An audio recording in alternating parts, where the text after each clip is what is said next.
بص يا سيدي، انا ممكن اقول لك على الحاجات اللي هي تساعدك اللي انت تلاقي شغل، بس حته تحصيل الوظيفه دي بتعتمد عليك انت كشخص وبتعتمد على السكيلز بتاعتك. تمام. فاول حاجه لازم تصحى بدري. ده الصحيان بدري مهم جدا.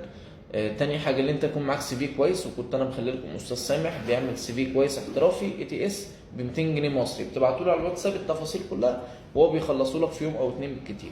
تمام. وهسيب لكم الرقم بتاعه في الكومنتات. يبقى احنا كده خلصنا السي في. طيب طريقه التقديم ازاي؟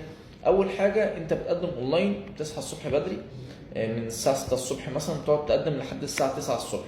بتقدم بقى على الويب سايتس بتاعت الشركات، بتخش على كلمه كاريرز، بتملى الابلكيشن، او بتبقى معاك مثلا الايميل بتاع الاتش ار بتاع الشركه الفلانيه او المستشفى الفلانيه، وبتبعت السي في دايركت مع الديسكربشن بتاعك بتاع الايميل. تمام. دي طريقه تقديم اونلاين. بعد كده، بعد مثلا من اول الساعه 10 الصبح تبقى انت موجود في الشارع. في الشارع تلف. اللي يقول لك اللف ملوش فايده، لا، غلطان. وانا هثبت لك الكلام ده قريب جدا جدا جدا يعني. هثبت لك ان اللف اقسم بالله يعني ليه فايده، بص، مليون في المية.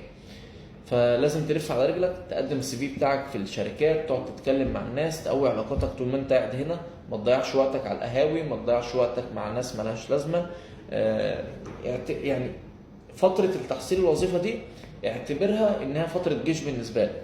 انا كنت معتبرها كده، ولا كنت باكل كويس ولا بشرب كويس ولا بنام كويس. انا كنت قلت دي فتره جيش. انا هلف وافرم نفسي على قد ما اقدر، والحمد لله ربنا كرمني بشغل من يعني بعد 50 يوم على فكره. وانا كنت موجود على السوشيال ميديا وبعمل فيديوهات من زمان وكده، بس ممكن ما اتشفتش الا لما جيت هنا قوي. بس الموضوع بياخد وقت. لازم تحافظ على حالتك النفسيه. انسى اي حاجه، انسى اي حاجه ورا منك ديون مش عارف ايه. وانس ان انت ربنا يكرمك بوظيفه هتسدد كل ده.